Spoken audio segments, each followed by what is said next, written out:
გურჯაანის კულტურის ცენტრში სალოტბარო სკოლის მოსწავლეთა საანგარიშო კონცერტი გაიმართა. ცნობილი ფოლკლორისტის, მკვლევარის, პუბლიცისტისა და ანსამბლ შავნაბადა სამხატვრო ხელმძღვანელის დავით ცინცაძის განცხადებით, გურჯაანის მუნიციპალიტეტის სალოტბარო სკოლა ყოველთვის საუკეთესო საშემსრულებლო მანერით გამოირჩევა და რაც კიდევ უფრო მნიშვნელოვანია, ბავშვთა ჩართულობის კუთხით ლიდერის პოზიციას იკავებს მთელი ქვეყნის მასშტაბით.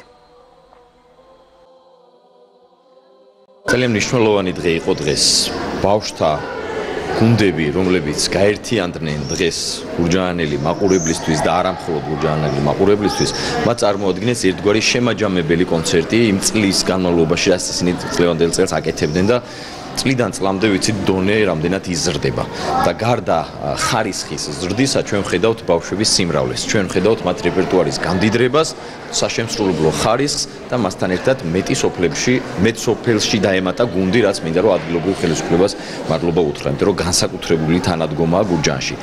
არსა და არ დგას ისე სოფლებში ბავშვთა გუნდები ისე მრავლად და განსაკუთრებულად როგორ გურჯაანში. ამას ხმამაღლა ვიტყვი, რამდენადაც ვიცნობ მთელ საქართველოში მიმდინარე პროცესებს. კონცერტმა საკმაოდ წარმატებით ჩაიერა. ძალიან ნიჭიერი ახალგაზრდები არიან, ნიჭიერი თაობა მოდის და რა ვიცი, ვიმედოვნებთ რომ გაგრძელდება ასე კარგად და ყოველთვის კარგად შეივლის მომავალი კონცერტებიც. ცხადია, ეს არის უმნიშვნელოვანესი პროექტი, მოგეხსენებათ, რამდენად მნიშვნელოვანია ჩვენი იდენტობის შესანარჩუნებლად, რომ მომავალი თაობა აღიზარდოს ტრადიციებზე. ის კი არამედსაც გეტყვით, ისტორიულ წყაროებში ჩვენ ხვდებით, რომ მეფეთაგან დაწყებული თავადაზნაურობა ეზიარებოდა ყველა მეფეს თავადაზნაურს, შინაური აღზრდის წესი გახლდათ, რომ წერა-კითხვასთან ერთად ისინი სიმღერა გალობას შეისწავლიდნენ. თქვენ წარმოიდგინეთ, ეს იყო წარსულში და დღევანდელ დღეს რამდენად მნიშვნელოვანია ეს ყველაფერი. დიახ, ძალიან მნიშვნელოვანი პროექტი განხორციელდა. პედაგოგები შეძლებისაგვარად ვცდილობთ აღზარდოთ ქართულ ტრადიციულ მუსიკას ვაზიაროთ ეს ჩვენი ბავშვები.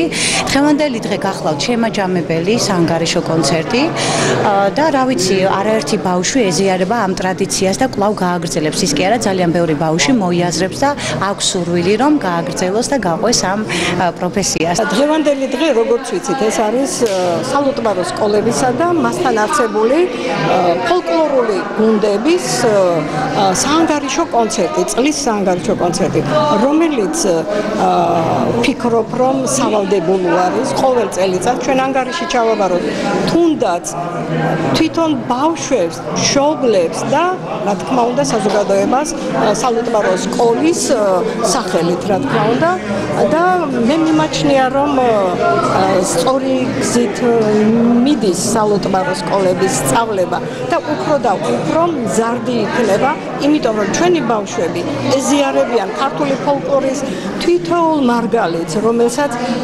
ისეთი ემოციით ასრულებენ. 2014 წლიდან რაიონში ბატონ დავით ცინცაძის ინიციატივით და ერთად ასე ვთქვათ მისი გვერდით დგომით დაფუძნდა ჩვენს რაიონში სალოტბარო სკოლა ლევან მუღალაშვილის კიდან მოყოლებული 2019 წლებში გავშალეთ ეს სპექტრი რაიონის სოფლებში და ძალიან ბევრი ბავშვი იქნა მოძიებულ. მინდა დიდი მადლობა გადავხატო ბატონ დავით ცინცაძეს, იმიტომ რომ მისი ასე ვთქვათ გვერდით დგომით, მისი უშუალო ხელმძღვანელობით ძალიან ბევრი პროექტში მივიღეთ უკვე მონაწილეობა, თუნდაც ის რა დღის რომ ხალხურში ანსამბლ გურჯაანმა მიიღო მონაწილეობა. თვით ის ფაქტი უკვე რომ მომავალი თაობა ეზიარება ჩვენ საგანძურს ფოლკლორს, ხო უკვე რავლის მეტყველია, ძალიან მადლიერი ვარ მშობლების, რომ ყველანაირად უწყობენ ბავშვებს ხელს, რომ ისწავლონ ხალხური სიმღერა, გალობა და არა მარტო თავიანთ ოჯახებს და რაიონს, ქვეყანას გამოადგებიან.